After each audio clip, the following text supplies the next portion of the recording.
Thursday on the podcast, I let it slip that maybe, just maybe, I didn't quite buy the Phoenix Suns as contenders right now in mid-January. And I don't. But on today's episode of Locked On Suns, I'll tell you why they're not that far away and what needs to happen for me and, more importantly, reality to show that they are an NBA contender. Let's go. You are Locked On Suns, your daily Phoenix Suns podcast. Part of the Locked On Podcast Network, your team every day.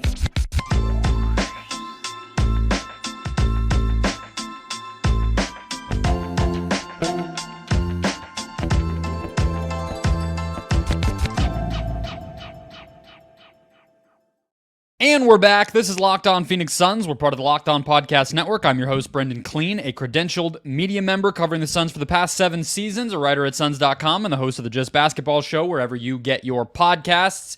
A big thank you for making Locked On Suns your first listen to start off your Friday. It is a game day, a very interesting Western Conference clash for the Suns in New Orleans tonight. So hit follow, hit subscribe wherever you're finding the show.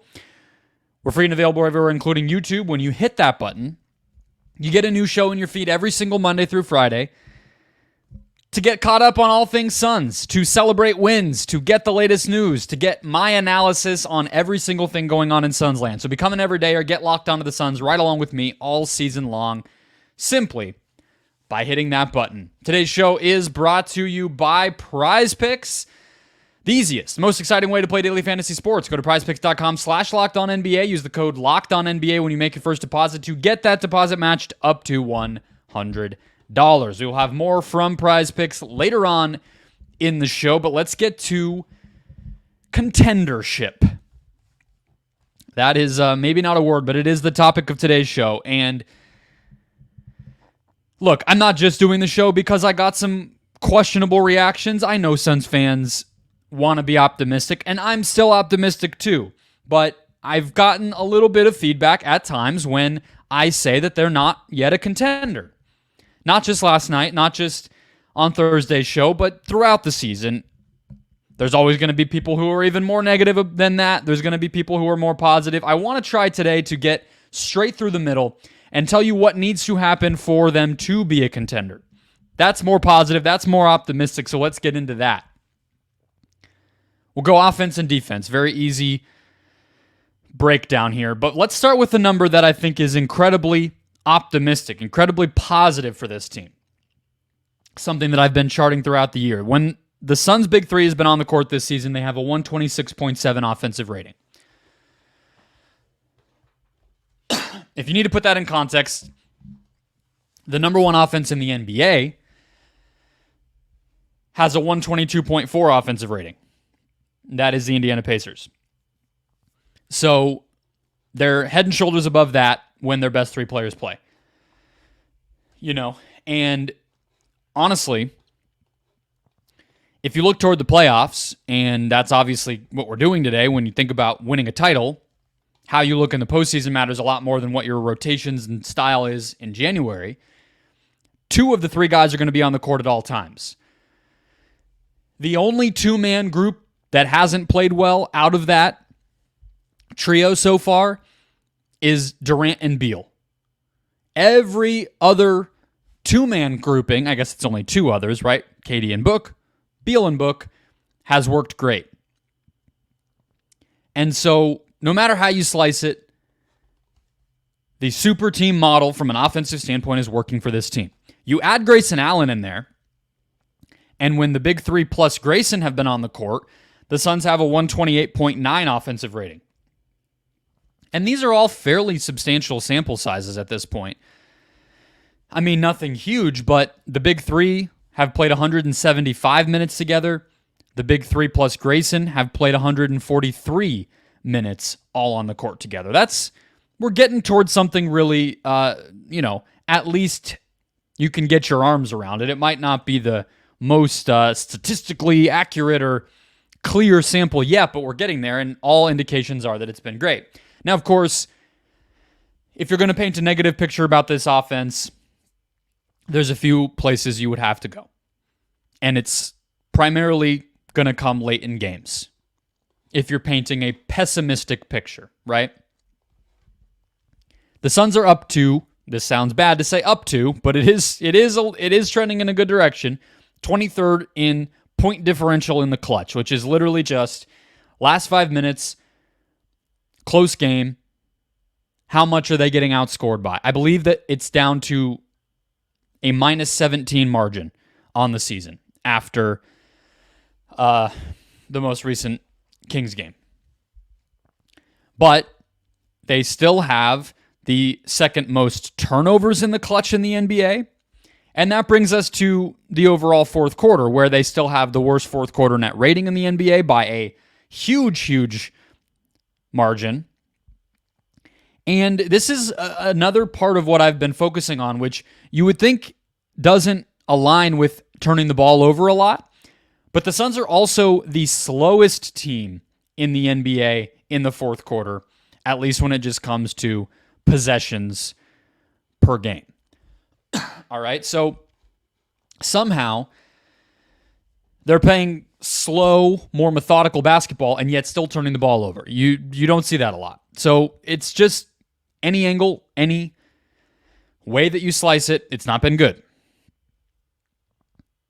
So now that they're healthy, and you've at least seen a few big Beal games, though I think he is still getting comfortable, and they are still integrating him into the offense. And as I talked about with Shane Young on Thursday's show, I think there's a ways to go to incorporate, primarily Nurkic into the equation offensively, but also just to get the big three humming, running real offense. They're doing a lot of this playing loose, free, kind of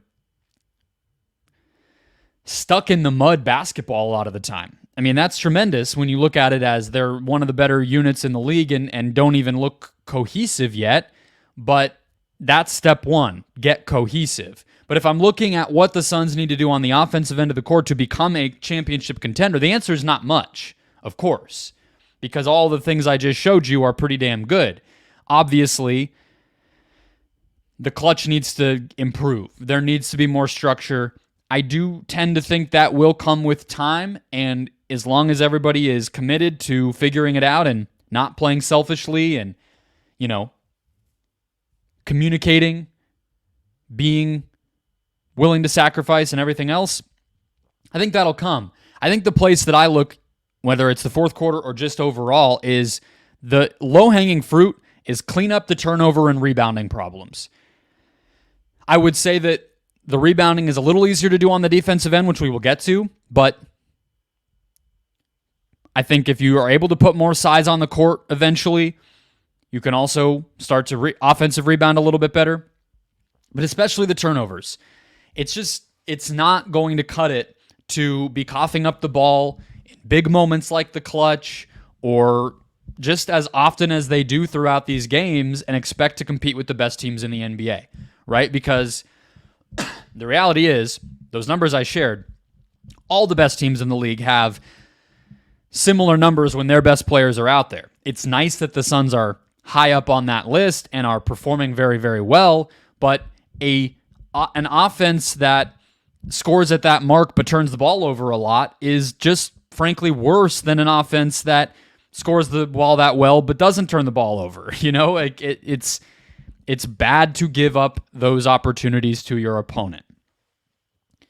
The other thing that they need to do to become a contender on offense as the season progresses and be even better on offense is they need to pick one of these two things.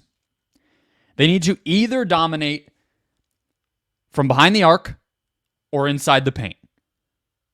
And I think we all know which one it's going to be. It's going to be behind the arc. This is not a team with an older Kevin Durant, although he is driving and getting into the paint a lot more than he has. He's not going to be somebody who just suddenly starts being a dunk machine. And that's not what this team needs from him anyway. Devin Booker doesn't consistently do that. Bradley Beal does not consistently do that. So what they need to do is have many, many more games like the Sacramento win on Tuesday night where they make a concerted effort, whether that's lineup decisions, just mentality, whatever it is, to get up as many threes as possible, because they're a great shooting team when they take them. It's just a matter of taking them, and that would go a long way. Boston, Milwaukee, the Clippers, the Nuggets, all those teams might have varying levels of how many they take, but most of the time it's going to be more than the Suns, and they make them at a high level. And so the Suns just need to catch up in terms of the taking, and their making will carry them a long way. The other part is just something they're already doing, honestly, is to keep emphasizing free throws. Okay, because the Suns are not, as I just mentioned, a team that dominates around the basket. They don't have, prime Derrick Rose, prime Dwayne Wade, even I don't even know who the Giannis, right, in the modern times, to just constantly put pressure on the basket and get easy layups and dunks. Or even Shai Gilgeous-Alexander, who takes a lot of mid-range jumpers but also gets inside too. Whatever. They don't have that guy. So, if they can be a low turnover team, improve on it as an offensive rebounding team, get up and make a lot of threes, and this last part, get to the free throw line as often as they have been to start the season, they're on their way. They are the number one team in free throw rate this season. And I don't think it gets caught up. It doesn't get talked about enough as part of what, not like it needs respect or attention, or I don't mean the media kind of talked about. I mean, we don't appreciate that when we're talking about what makes this team great. And it's an ingredient that they've already gotten to. So that one is a keep doing it more so than a start doing it. But that is going to be a big way that the Suns win games in the postseason. And they're well on their way to winning that category on a nightly basis already. That's offense. It's a lot closer than you might think, even with how ugly it's been at times. So let's get to defense, where it is maybe not quite as close to title contention next.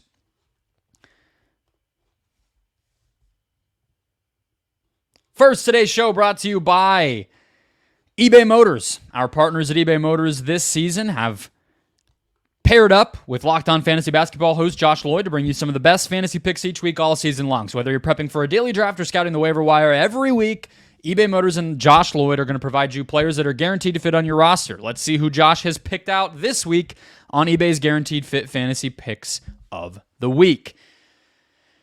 Mason Plumlee with the Los Angeles Clippers. He is starting after missing a ton of time because now Ivica Zubac is out. Aaron Nesmith. Bruce Brown was starting ahead of him. We saw Nesmith start at times for this team. Nesmith is likely to be the starting wing for the Indiana Pacers post Pascal Siakam trade. His shooting, his defensive value, all going to be needed for that team. Marvin Bagley is on the Wizards now, and Daniel Gafford just went down. So just change teams, has a shot to get in there. Jabari Walker is starting even with Jeremy Grant back, and it appears that Toumani Camara has been moved to the bench. Jabari Walker can be a fit for your fantasy team. And then Gigi Jackson, the star of the MLK Day games, had a nice moment with Shaq, but can put up points and is going to get minutes on this Grizzlies team. Josh Lloyd from Locked On Fantasy Basketball is going to help you win your fantasy championship, and eBay Motors knows a championship team is about each player being a perfect fit. It's the same with your vehicle. I've bought numerous things from eBay Motors, including a wheel cover and a sunscreen. So with over 122 million parts, you can make sure your ride stays running smoothly with eBay Motors. With eBay's Guaranteed Fit, it's also guaranteed to fit your ride the first time, every time, or your money back. Plus, with these prices, you're burning rubber, not cash. So keep your ride or die alive at ebaymotors.com. eBay Guaranteed Fit only available to U.S. customers. Eligible items only. Exclusions apply. Let's continue. Let's talk about the defensive end of the court. What do the Suns need to do to become championship caliber, a real contender on the defensive side of the ball? Don't forget to sign up for Locked On Suns Insider Text Alerts, guys, where on game days you get a intro with injuries, keys to the game, and more. You get analysis throughout the game. You get summaries of all the latest news and rumors. I go online. I check articles, podcasts, injury reports, opposing team news, all so you don't have to worry about it at all. And each week, I send out a video breakdown of something going on in Suns land that is exclusive to Locked On Suns Insider subscribers. Click the link in the show description below or visit joinsubtext.com/LockedOnSuns to sign up. Let's get to defense. All right. Overall, the Suns are 15th in defensive efficiency when you take out garbage time. That is over at cleaningtheglass.com. That means that they are 15th in how many points they allow per 100 possessions compared to their counterparts in the NBA. However, they are bottom 10 in terms of turnover creation, so they do not get steals and blocks, and they are bottom half in defensive rebounding, which means teams tend to get on the offensive glass against the Suns. So, that's the work that they have cut out for them. Another negative right now is that the Suns allow the 7th highest opponent field goal percentage at the rim this season. We talked a little bit about that with Shane Young on Thursday's show. Unfortunately, teams are just, over the course of the season, feeling more and more comfortable attacking Jusuf Nurkic at the rim. His field goal percentage allowed within 6 feet has gone up. He's not limiting opponents quite the way he was early in the season, and it's stayed consistent all year that teams are taking those shots, and now they're making them. The Suns also allow, we're on to the positive now. Okay, so negatives, they don't create turnovers, they don't rebound well, and they allow a lot of points in the paint. One good thing, despite the offensive rebounding that opponents have been able to do, is that the Suns are allowing this 8th fewest opponent second chance points per game overall. So it's almost like there's this weird dynamic right now where teams are getting offensive rebounds, and yet the Suns have been a good second shot defense. That feels like luck to me, but okay, stats have shown that it's held up. Where they've succeeded is in the hustle stats. And so I found some nice nuggets on this, and it leads us to what I think the blueprint for the rest of the season can be. All right? They are 12th in deflections per game. That's very solid, especially for a team that doesn't create turnovers. What that tells me is if they can just get some units to play some real minutes together, find some defensive difference makers to give minutes to more consistently, and for those guys to earn it, then some of those deflections will just turn into turnovers, right? There's only so many times you're going to smack the ball out of bounds or smack it right back to the opponent's hands rather than getting a steal or a block yourself. It's just not likely. So that's a good trending number. The other one is that they're 6th in the NBA in loose balls recovered per game. So to me, that indicates a certain level of playing hard that this team has managed to maintain.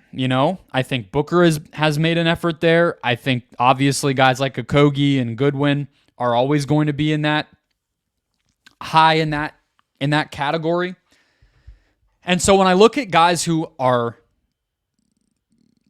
culprits, I guess culprit usually means a bad thing, but drivers of the hustle and who tend to be the best turnover creators on this team and can maybe check a couple boxes at once here for this Suns squad, I focus on 2 guys in particular.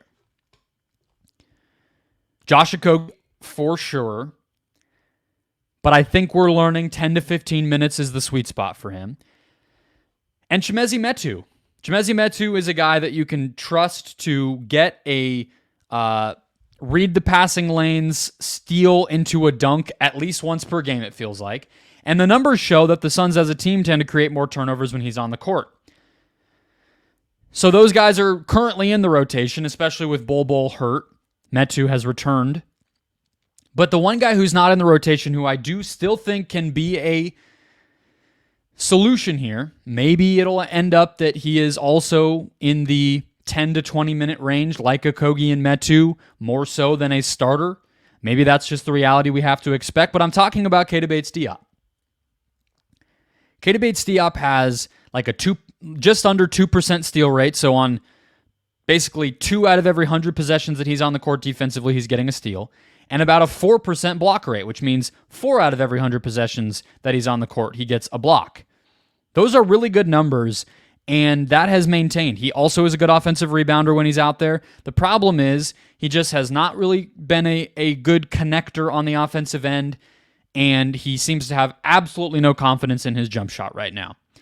If any of that can change and you can get Bates-Diop on the court, I think it would go a long way to being another guy to turn some of the trends in the right direction as a help defender, as a turnover creator, and in some matchups, even an on-ball defender that I think can make a big difference. You know, maybe he's not going to guard LeBron James or Shai Gilgeous-Alexander or Luka Doncic, but could he guard, you know, maybe a step down from there, Jamal Murray or Jalen Williams on OKC, or maybe even Anthony Edwards if he's, you know, not at the elite of the elite? Maybe. I'm just throwing names out. Don't attack me for those guesses. But that's kind of what I'm hoping we could see. But big picture, getting away from personnel or very specific stats, what needs to happen here? What needs to happen for the Suns to go from where they are in defense right now, which is middling, and a lot of trends that are not going to do them well in the playoffs, to good enough to win 3 playoff rounds, get to the finals, win the finals. They need better rim protection, and there's no way around that. But that doesn't have to mean an upgraded center or not playing Nurkic or Eubanks getting better or Bol playing center or something. No, it doesn't have to be any of that. I think that rim protection does not always mean blocking shots. And the Suns are actually, I believe, 6th in the NBA in total blocks this season. So that's not what it means. Can you put lineups out there, put schemes out there where Kevin Durant can be used more as a rim protector? Can you play zone, protect the rim that way, have even more of a case of a reason, of a structure for Nurkic to be stationed at the basket? Those are some things I think we can see, but it has to start with the personnel stability, the rotation stability to get there at all. But they need to, because they can't keep giving up bottom 10 levels of scoring at the basket as a defense and expect to win enough games. Again, clean up turnover and rebounding margins. I mentioned rebounding is a lot easier to clean up defensively than to just suddenly become a really good offensive rebounding team, but they have to do it here.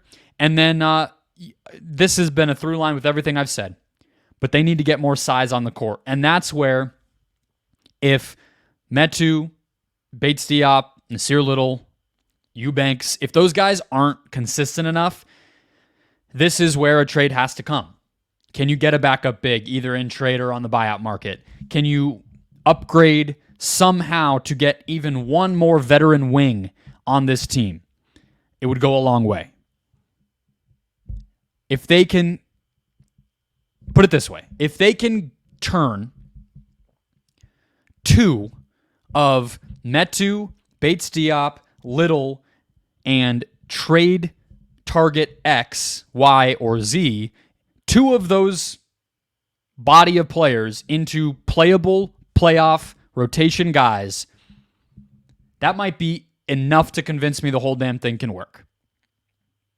Because it would clean up almost everything I'm saying. The Suns face an interesting test on Friday night against a hot Pelicans team that has played them close for years, but poses a specific rotation and lineup challenge in this particular matchup. We'll get to it next.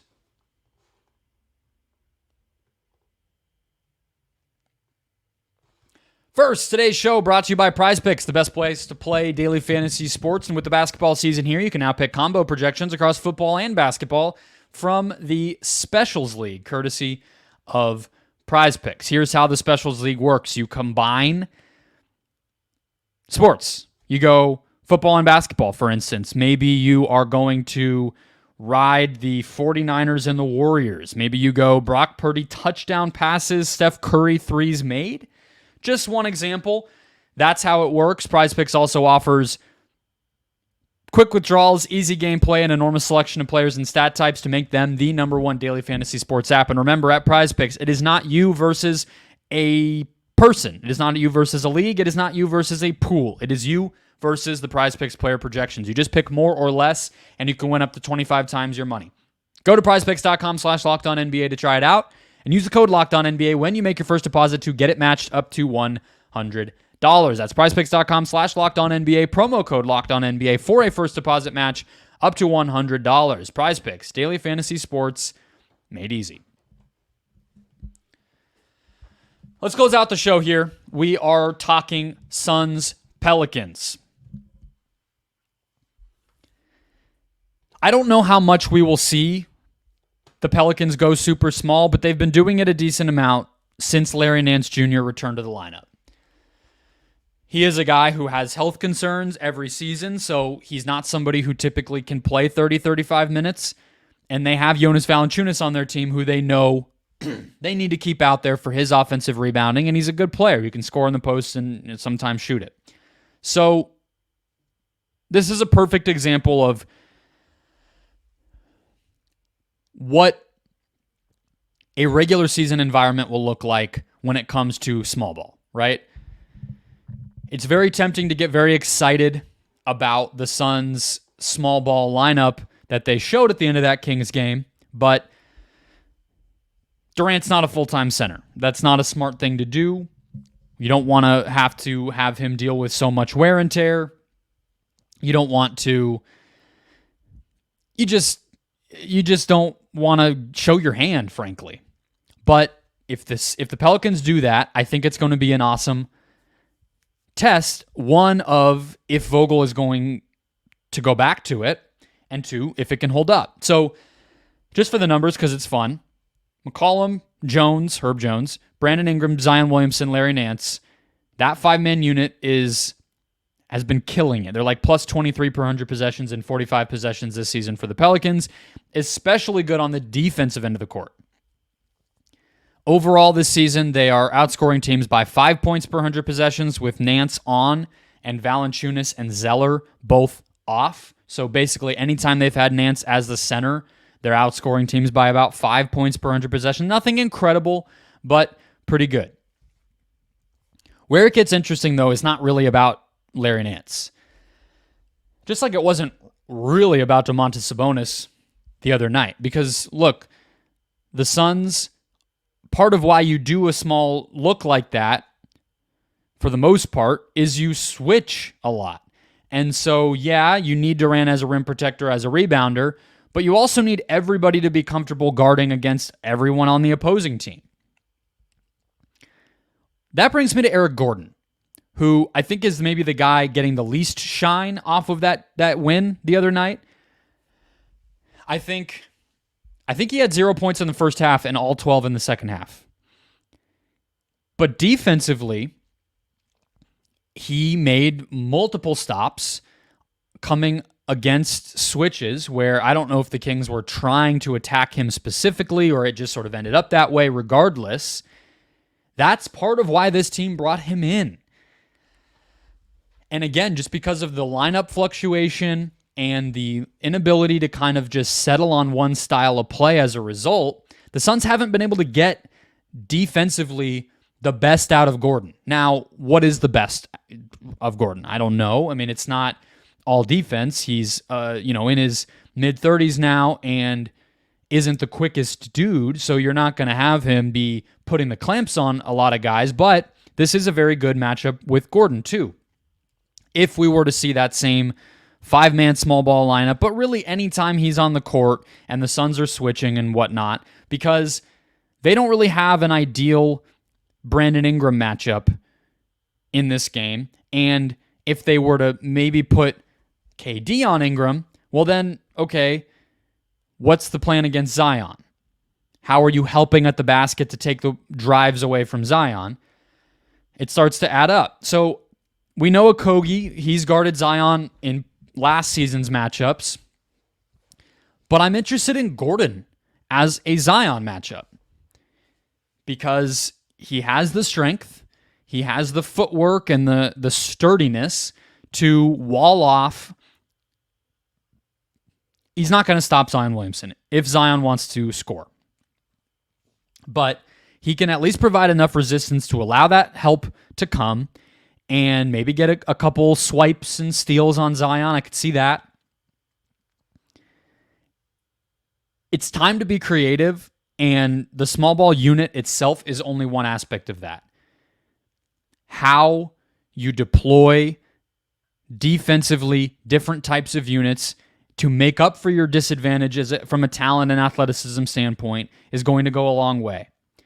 So the tiny lineup, whether it's out there or not, seeing what somebody like Gordon can do, what somebody like Okogie can do across positions, across matchups, in maybe things we would typically think of as mismatches, could be really big.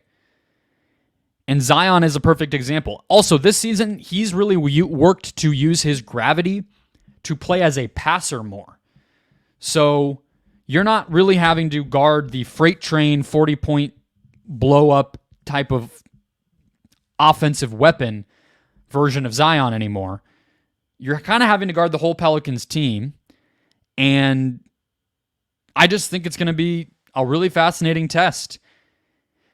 If CJ McCollum and Herb Jones make their threes, this team's pretty impossible to defend. So that's a big question to start. But Valanciunas is an interesting test. Can they guard Zion and Valanciunas without fouling? A whole bunch of stuff. You can check out a more detailed breakdown of this game on the audio feed exclusively on Friday afternoon, where I will be uploading a 15 to 20 minute Suns on offense, Suns on defense, very quick, easy, digestible breakdown of this game that is only on Spotify or Apple or wherever you get audio podcasts. So if you're normally a YouTube viewer, you're going to want to go there, and I will break down this game in even more detail, but it should be a fascinating one. If it's close, if something big happens, I will have a bonus show recap for you on Friday night. So I will talk to you guys either then or on Sunday night following Suns Pacers, where we might get Halliburton and Siakam. Very fun weekend coming. Talk to you guys then.